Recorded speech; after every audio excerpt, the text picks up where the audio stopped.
The Way of Wealth by Benjamin Franklin.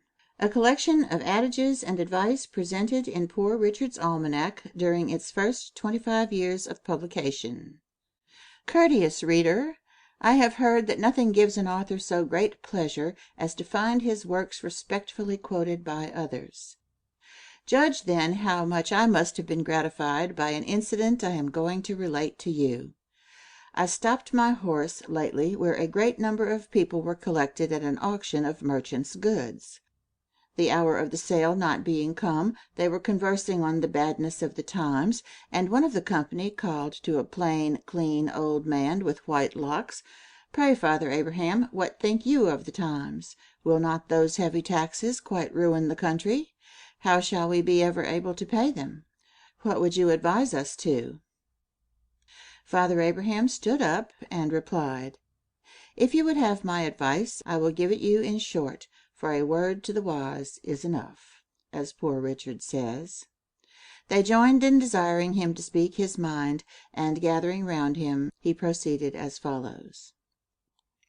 "Friends," says he, "the taxes are indeed very heavy, and if those laid on by the government were the only ones we had to pay, we might more easily discharge them. But we have many others, and much more grievous to some of us. We are taxed twice as much by our idleness, 3 times as much by our pride, and 4 times as much by our folly. And from these taxes the commissioners cannot ease or deliver us by allowing an abatement. However, let us hearken to good advice, and something may be done for us. God helps them that help themselves," as Poor Richard says. 1. It would be thought a hard government that should tax its people 1/10 part of their time to be employed in its service, but idleness taxes many of us much more. Sloth, by bringing on diseases, absolutely shortens life. Sloth, like rust, consumes faster than labor wears, while a used key is always bright, as Poor Richard says. But dost thou love life? Then do not squander time, for that is the stuff life is made of, as Poor Richard says. How much more than is necessary do we spend in sleep, forgetting that the sleeping fox catches no poultry, and that there will be sleeping enough in the grave, as Poor Richard says. If time be of all things the most precious, wasting time must be, as Poor Richard says, the greatest prodigality. Since, as he elsewhere tells us, lost time is never found again, and what we call time enough always proves little enough. Let us then up and be doing, and doing to the purpose, so by diligence shall we do more with less perplexity. Sloth makes all things difficult, but industry all easy, and he that riseth late must trot all day, and shall scarce overtake his business at night, while laziness travels so slowly that poverty soon overtakes him. Drive thy business, let not that drive thee, and early to bed and early to rise makes a man healthy, wealthy, and wise, as Poor Richard says. So what signifies wishing and hoping for better times? We may make these times better if we bestir ourselves. Industry need not wish, and he that lives upon hope will die fasting. There are no gains without pains. Then help hands, for I have no lands, or if I have, they are smartly taxed. He that hath a trade hath an estate, and he that hath a calling hath an office of profit and honor, as Poor Richard says. But then the trade must be worked at, and the calling well followed, or neither the estate nor the office will enable us to pay our taxes. If we are industrious, we shall never starve, for at the working man's house hunger looks in, but dares not enter. Nor will the bailiff or the constable enter, for industry pays debts, while despair increaseth them. What though you have found no treasure, nor has any rich relation left you a legacy? Diligence is the mother of good luck, and God gives all things to industry. Then plow deep while sluggards sleep, and you shall have corn to sell and to keep. Work while it is called today, for you know not how much you may be hindered tomorrow. One today is worth two tomorrows, as poor Richard says, and farther, never leave that till tomorrow which you can do today. If you were a servant, would you not be ashamed that a good master should catch you idle? Are you then your own master? Be ashamed to catch yourself idle, when there is so much to be done for yourself, your family, your country, and your king. Handle your tools without mittens. Remember that the cat in gloves catches no mice, as poor Richard says. It is true there is much to be done, and perhaps you are weak-handed, but stick to it steadily, and you will see great effects, for constant dropping wears away stones, and by diligence and patience the mouse ate into the cable, and little strokes fell great oaks. Methinks I hear some of you say, must a man afford himself no leisure? I will tell thee, my friend, what poor Richard says. Employ the time well, if thou meanest to gain leisure, and since thou art not sure of a minute, throw not away an hour. Leisure is time for doing something useful. This leisure the diligent man will obtain, but the lazy man never. For a life of leisure and a life of laziness are two things. Many without labor would live by their wits only, but they break for want of stock, whereas industry gives comfort and plenty and respect. Fly pleasures, and they will follow you. A diligent spinner has a large shift, and now I have a sheep and a cow, everybody bids me good morrow. 2. But with our industry we must likewise be steady, settled, and careful, and oversee our own affairs with our own eyes, and not trust too much to others.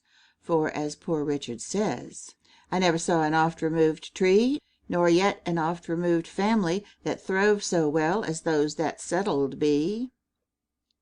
And again, 3 removes are as bad as a fire. And again, keep thy shop, and thy shop will keep thee. And again, if you would have your business done, go; if not, send.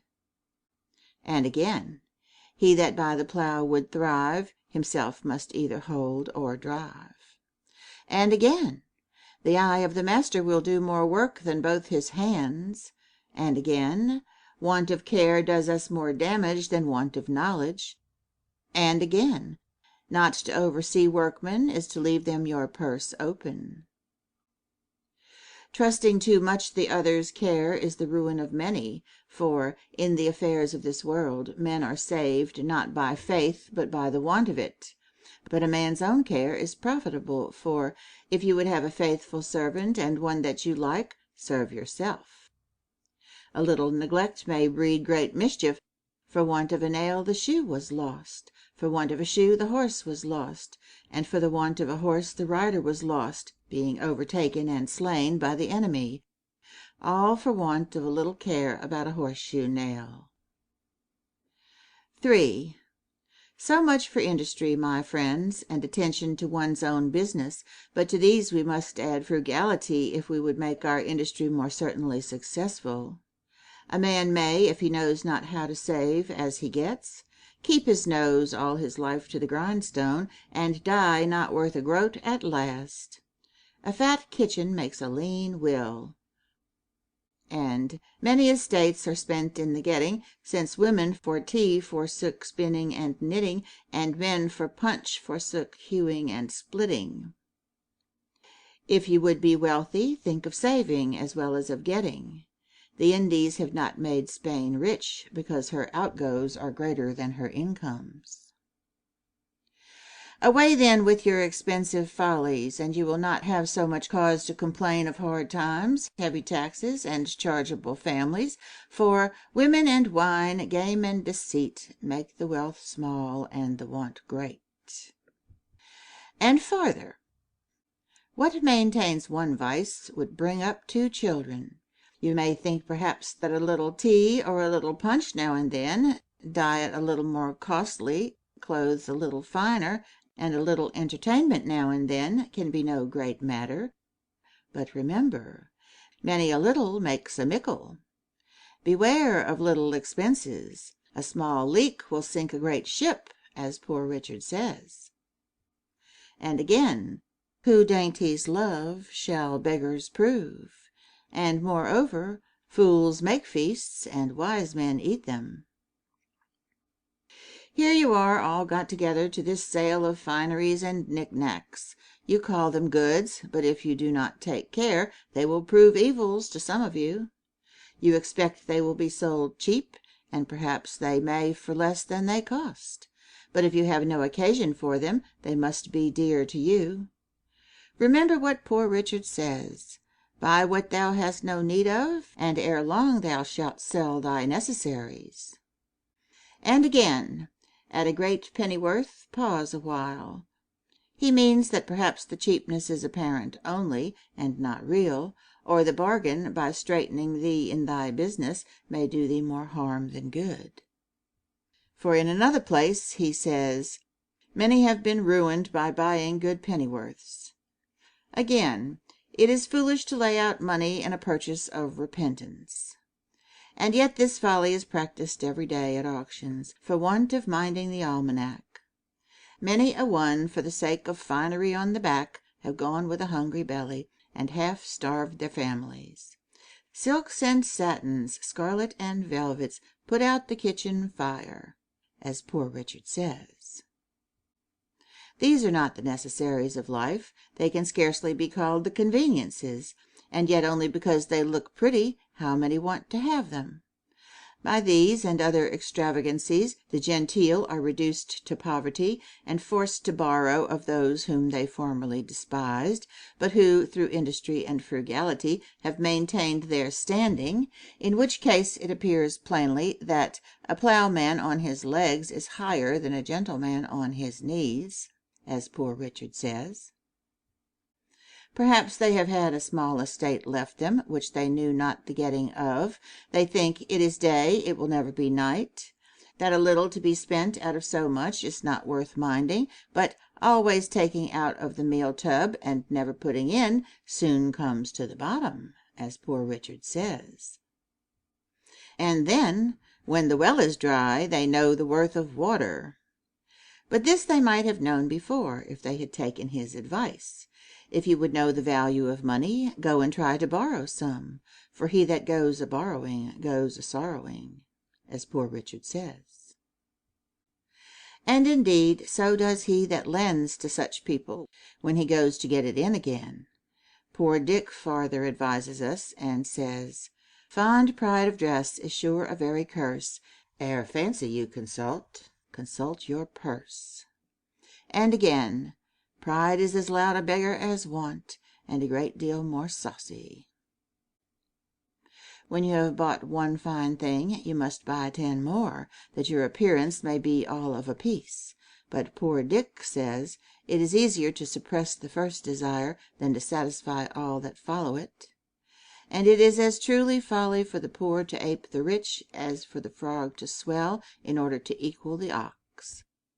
Vessels large may venture more, but little boats should keep near shore. It is, however, a folly soon punished, for as Poor Richard says, "Pride that dines on vanity sups on contempt."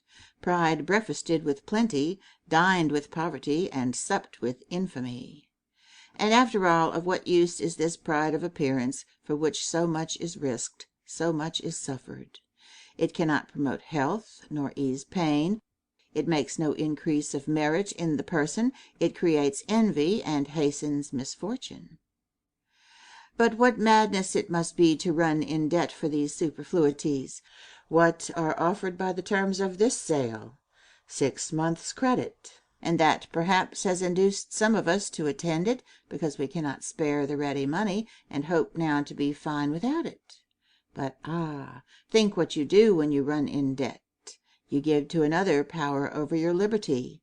If you cannot pay at the time, you will be ashamed to see your creditor. You will be in fear when you speak to him. You will make poor, pitiful, sneaking excuses, and by degrees come to lose your veracity and sink into base, downright lying. For the second vice is lying, the first is running in debt, as Poor Richard says. And again, to the same purpose, lying rides upon debt's back. Whereas a free-born Englishman ought not to be ashamed nor afraid to see or speak to any man living. But poverty often deprives a man of all spirit and virtue. It is hard for an empty bag to stand upright.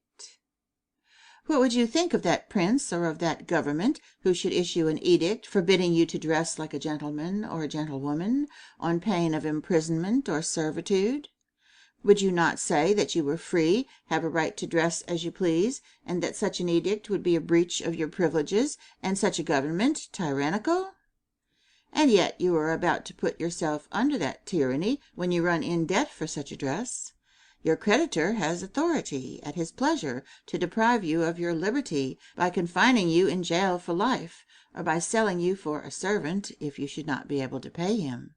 When you have got your bargain, you may perhaps think a little of payment, but as poor Richard says, creditors have better memories than debtors. Creditors are a superstitious sect, great observers of set days and times. The day comes round before you are aware, and the demand is made before you are prepared to satisfy it.